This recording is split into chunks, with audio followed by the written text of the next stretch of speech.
I think you will see 100,000 by the end of 2025 on Bitcoin. As long as the stock market continues to make all-time highs, it's going to make it almost impossible for Bitcoin to have any sort of meaningful major pullback, because as long as risk is all about people want to take risk, Bitcoin is one of the main places to do that, right? So the one thing I will say is it still hasn't made a new all-time high since we last talked. Wait a minute, everyone. We all agree that the crypto market never sleeps, but with countless newsletters out there, how do you choose the best one for you? Bitcoin Zella stands out with its simplicity and clarity. We've crafted an experience that anyone can dive into, whether you're a crypto expert or just a new to the crypto world. Now guess who keeps his eye on us?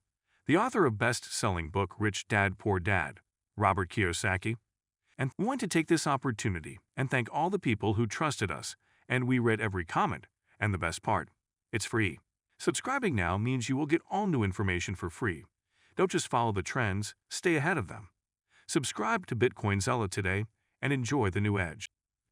Let's join Gareth in this video about Bitcoin and more.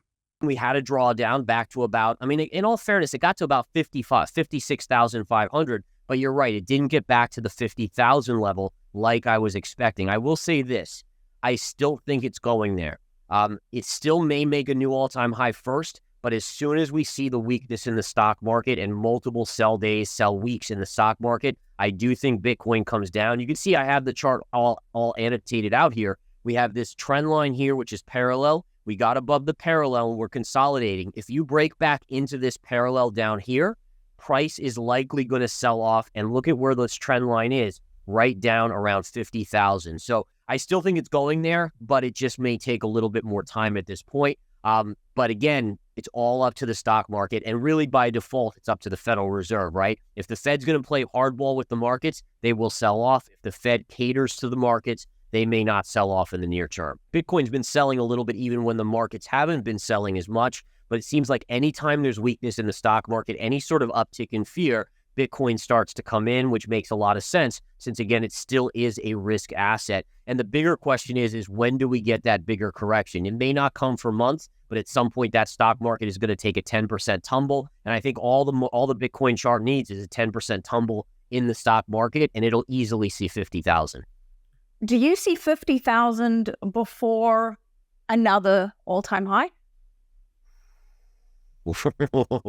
That's a tough one. We're so close. I mean, we are literally 6,000 away from an all-time high right now. To be honest, I don't know. And I'll just be honest with you guys. I wish I could give you a one-way or other.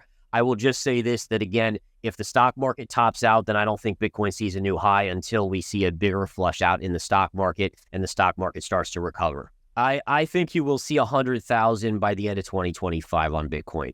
So I am a mid to long term bull. Okay. Yeah. So I don't think it happens this year. I honestly don't. I think again, there's too many obstacles that are going to be involved to get us to 100,000. But I do think sometime in mid to late 2025, you will see Bitcoin take on more and more of that safety trade as the U.S. deficit debt goes higher and higher. People are going to naturally gravitate towards things like Bitcoin and like gold. And I think both those assets are ultimately over the next 12, 18, 24 months going to go a lot higher. I think honestly, if you don't see like you can say that, oh, it's not going to happen now, but I think there's no one out there that can look at what the state of our economic system is, with what the government is doing, what the government is going through, what personal issues people have with their debts and the inflation.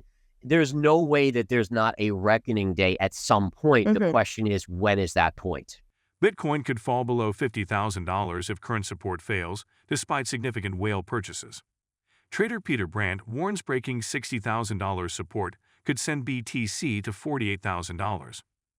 BTC hit $70,000 but fell back to $67,000, staying in a tight range. Whale entities holding at least 1,000 BTC are near all-time highs.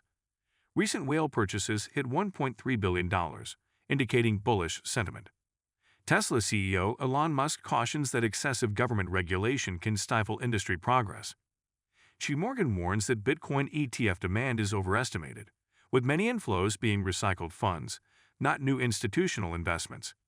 Yeah, so gold today had a relatively weak day. Considering the drop in the dollar, it was on the weaker side. It only eked out a small gain.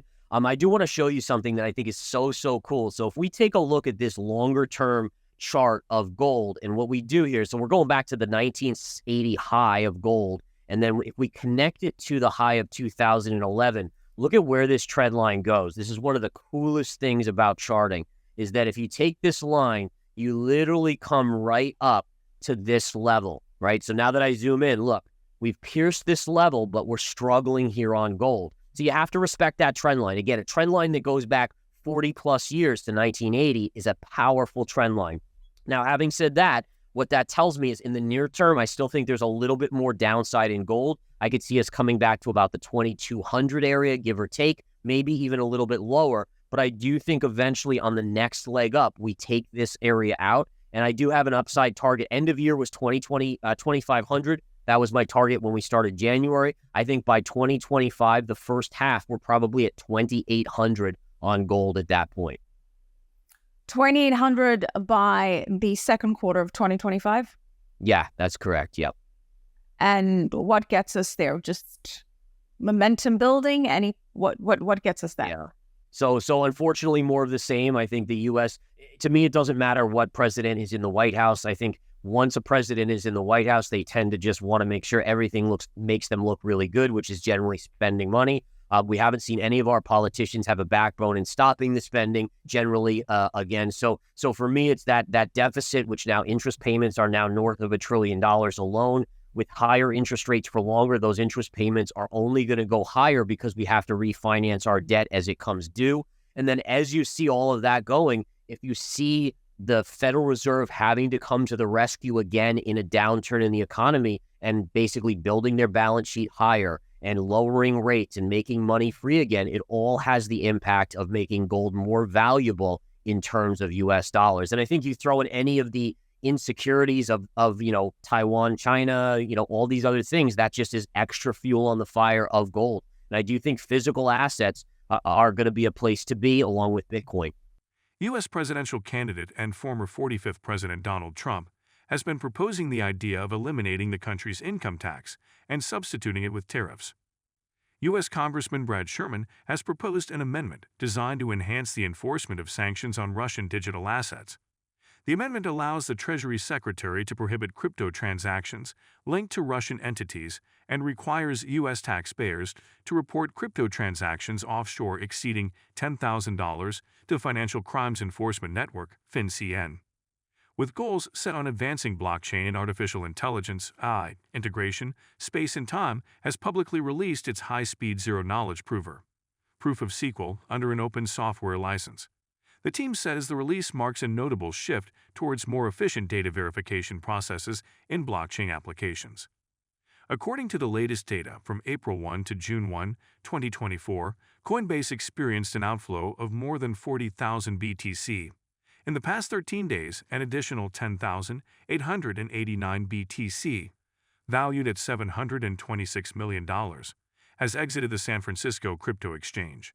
Further analysis reveals that since May 13, approximately $7.05 billion worth of BTC has been withdrawn from all centralized exchanges tracked by CryptoQuant.com.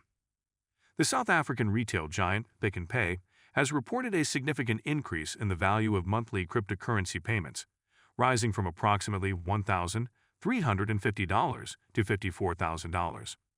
The regions of Gauteng, KwaZulu-Natal, and the Western Cape in South Africa account for the lion's share of Pick n Pay's crypto transactions. If you've been with us so far, a big thank you. Don't forget to subscribe for free to Bitcoin Zella for your daily news. The link is waiting below.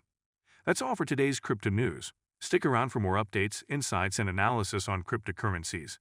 Share your thoughts in the comments, like this video, and subscribe for more exciting content.